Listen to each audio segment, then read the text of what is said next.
Sur Terre, il y a 2 endroits dans lesquels un être humain peut être contaminé par un coronavirus de chauve-souris. La nature ou un laboratoire. U.S. diplomats are concerned about a lab in Wuhan, China. They were studying these special kind of bats. The lab in Wuhan was unsafe, and because of the practices there, the Chinese may have unleashed a global pandemic on the rest of us. Bon, comme souvent, c'est un peu plus complexe que ça. Déjà, il y a des choses dans ce virus qui sont peu compatibles avec le fait d'avoir été fabriqué dans un laboratoire. Ça, on vous en parlait dans une précédente vidéo que vous pouvez regarder en cliquant ici. Mais si le coronavirus n'a pas été fabriqué dans un laboratoire, reste à savoir s'il a pu s'en échapper. Et le premier argument en faveur de cette théorie, c'est que tout a commencé à Wuhan, en Chine. Enfin, pour ce qu'on en sait jusque-là. Or, à Wuhan, il y a ça.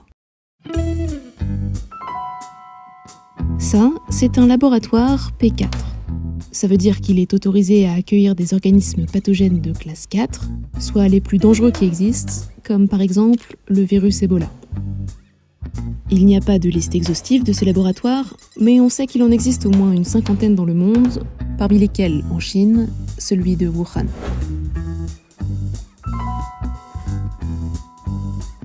Situé à une 30aine de kilomètres du centre-ville, il appartient à l'Institut de virologie de Wuhan, un organisme de recherche sur les virus. Selon son site internet, l'Institut héberge plus de 1500 souches de virus, ce qui en fait la plus grande banque de virus en Asie. Bon, selon l'Institut et ses chercheurs, le SARS-CoV-2, virus à l'origine de la pandémie de Covid-19, n'a jamais été en leur possession avant sa découverte en décembre 2019. Je le jure sur ma vie, le virus n'a rien à voir avec le laboratoire. Mais imaginons le contraire. Si le SARS-CoV-2 avait été étudié pendant des années dans un laboratoire P4 à Wuhan, il aurait fallu qu'il en sorte. Et ça, ce n'est pas si simple. Dans un laboratoire P4, on fait en sorte que la pression de l'air soit plus faible à l'intérieur qu'à l'extérieur. En cas de fuite, l'air peut donc entrer, mais pas sortir. Pendant ce temps, à l'intérieur du laboratoire, les chercheurs sont protégés par une sorte de scaphandre. Cette fois, la pression y est plus forte à l'intérieur qu'à l'extérieur. Si la combinaison est percée, aucun flux d'air ne peut donc y pénétrer. Ah, et avant de sortir, les chercheurs doivent par ailleurs prendre plusieurs douches de décontamination, etc., etc. Bref, en théorie, un laboratoire P4 est l'endroit au monde pour un virus d'où il est le plus difficile de sortir. Mais cela ne résout pas un deuxième fait troublant à propos de ce laboratoire. Peu de temps avant l'épidémie, des inquiétudes concernant sa sécurité avaient été exprimées. Le 14 avril 2020, le Washington Post dévoile le contenu de 2 communications internes de la diplomatie américaine. Elle révèle que plus de 2 ans avant le début de l'épidémie de Covid-19, des faiblesses de sécurité et de management avaient été constatées à l'Institut de virologie de Wuhan. Les diplomates qui ont été sur place décrivent notamment une pénurie sérieuse de techniciens formés de façon appropriée pour exploiter de façon sûre le laboratoire. Bon, ça ne veut pas dire que les normes de sécurité n'étaient pas respectées, mais ce n'est pas particulièrement rassurant, surtout lorsque l'on sait que des accidents dans les laboratoires, ça arrive. Comme par exemple à Marbourg, en Allemagne, en 1967. Cette année-là, les membres d'un laboratoire de recherche sont soudainement atteints de violents maux de tête, de vomissements et d'hémorragie interne. Tous ont en commun d'avoir été en contact avec des singes en provenance d'Ouganda. Au total, 31 personnes, dont certaines sont extérieures au laboratoire, seront contaminées et 7 mourront. À l'origine de cette mystérieuse maladie, un virus que l'on connaît désormais comme le virus de Marbourg. Depuis cet accident, les laboratoires P4 ont été créés, mais les accidents, eux, ont continué. Ces dernières décennies, des centaines ont eu lieu, même si la plupart sont restés sans conséquences. Dans un cas au moins, on soupçonne toutefois qu'un accident a été à l'origine d'une épidémie, celle de grippe russe de 1977. Je vous mets des liens dans la description. Bon, après, la grande majorité de ces accidents n'a pas eu lieu dans un laboratoire P4, mais dans un laboratoire P2 ou P3, où les normes de sécurité sont moins importantes. Sauf que ce type de laboratoire à Wuhan, il y en a aussi. Le Centre de contrôle et de prévention des maladies de Wuhan, un autre organisme de recherche, dispose notamment de plusieurs laboratoires P2. Il y conduisait, entre autres, des recherches sur les coronavirus de chauve-souris. Dans cette vidéo de promotion, produite par l'Association chinoise de sciences et technologies, on voit par exemple l'un de ses chercheurs, Tian Junhua, effectuer des recherches dans une grotte de la province du Hubei. 因为你发现病毒的过程，也是最容易被病毒感染的过程。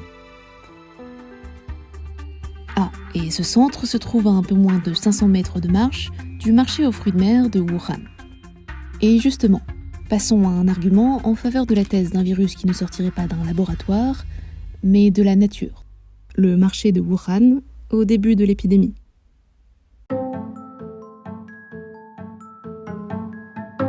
Malgré son nom, le marché aux fruits de mer de Wuhan ne vend pas que des fruits de mer.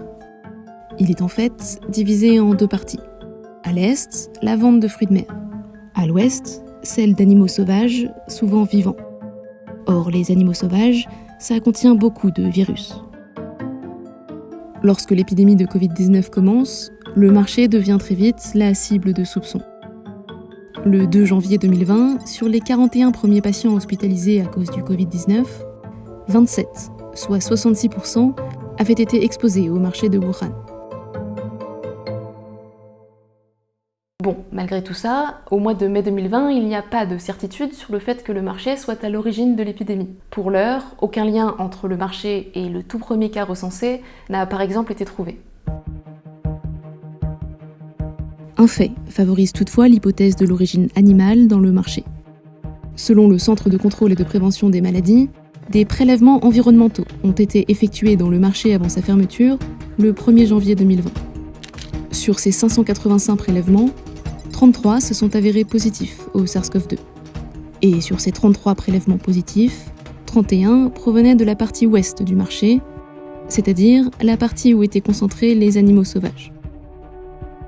Si ce sont des animaux du marché qui ont transmis le SARS-CoV-2 à des humains, cet amas de contamination dans la partie réservée aux animaux sauvages est parfaitement cohérent.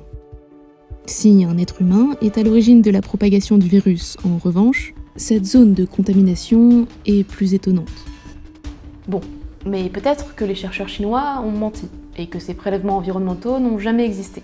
Quoi qu'il en soit, la thèse de l'accident de laboratoire est possible, mais elle va contre les probabilités. Ça, c'est la province du Yunnan, dans le sud de la Chine. C'est très joli, mais c'est surtout un endroit où on trouve deux choses. 1. Beaucoup de chauves-souris qui hébergent des virus. Et 2. Beaucoup de gens qui sont voisins de ces chauves-souris.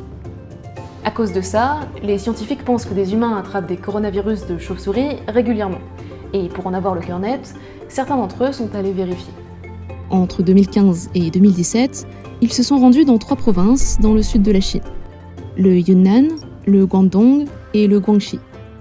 Ils ont sélectionné 8 lieux différents répartis dans ces 3 provinces et ils ont prélevé des échantillons de sang sur 1497 personnes qui vivaient dans ces lieux. Ce qu'ils ont découvert, c'est que sur ces 1497 personnes, 9 avaient été contaminées par un coronavirus de chauve-souris dans les 2 ou 3 années qui précédaient le test, c'est-à-dire 0,6% d'entre elles. Alors je sais, on pourrait penser que c'est très peu. Mais d'abord, lors de cette expérience, les chercheurs n'ont voulu détecter la présence que de 4 types de coronavirus bien précis. Certaines personnes ont donc pu être contaminées par d'autres coronavirus sans être comptées. Et ensuite, il ne s'agit que d'une étude dans un contexte bien précis. Dans cette autre étude, par exemple, les chercheurs ont traqué les signes de présence d'un nombre beaucoup plus grand de virus. Cette fois, les personnes étudiées vivaient toutes dans la province du Yunnan, réparties dans 4 villages, tous à moins de 6 km de grottes remplies de chauves-souris. Sur les 218 personnes étudiées, 6, soit 3%, avaient été contaminées dans les 2 ou 3 années précédant le test. Et si on observe des études menées sur d'autres virus, d'autres comportements des populations ou dans d'autres régions du monde, ce pourcentage peut grimper jusqu'à 10%. Mais pour les besoins de cette vidéo, prenons le taux le plus réaliste à grande échelle, c'est-à-dire 0,6%. Si on élargit cela à l'ensemble de la population rurale dans les 3 provinces, soit 84,2 millions de personnes selon le dernier recensement chinois, on obtient alors 505 200 personnes. C'est une estimation un peu grossière, mais selon elle, dans ces 3 provinces, un demi-million de personnes sont contaminées par un coronavirus de chauve-souris tous les 2 ou 3 ans. C'est-à-dire entre 150 et 250 000 par an. En comparaison, selon leur site internet, l'Institut de virologie de Wuhan est composé de 35 chercheurs. Et le Centre de contrôle et de prévention des maladies emploie 220 personnes. Au total, 255 personnes sont donc potentiellement exposées à des coronavirus de chauve-souris dans les laboratoires de Wuhan. Elles sont soumises à des mesures de sécurité drastiques comparées aux populations rurales du sud de la Chine, mais passons, et imaginons qu'en 2019, la totalité des 255 personnes exposées dans ces laboratoires ait attrapé un coronavirus de chauve-souris. Dans le premier cas, on a donc 255 personnes contaminées et potentiellement sur le point de démarrer une pandémie. Dans le second, une moyenne de 200 000 personnes, c'est-à-dire près de 785 fois plus. Pour vous donner une idée, c'est à peu près la même différence entre le nombre de personnes mortes d'une overdose en France en 2008 et celles qui sont mortes d'un cancer en France en 2010. Bon, contrairement aux overdoses, ici les accidents de laboratoire ne sont que potentiels, mais ça permet de se faire une idée de la mesure dans laquelle chacune des 2 thèses est probable. En l'occurrence, lorsque l'on dit que la thèse du virus venant de la nature est plus probable que celle de l'accident de laboratoire, on ne veut pas dire qu'elle est seulement 2 fois plus probable, 10 fois plus probable, ou même 100 fois plus probable.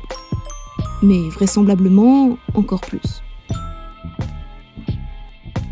Bien, mais avant de terminer, on pourrait se dire, d'accord, mais comment ce virus est-il passé de la campagne dans le sud de la Chine à une ville de 11 millions d'habitants comme Wuhan, plusieurs centaines de kilomètres plus loin?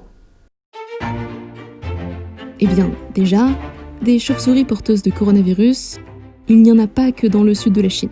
Souvenez-vous, on en trouve également dans le Hubei, province dont Wuhan est la capitale.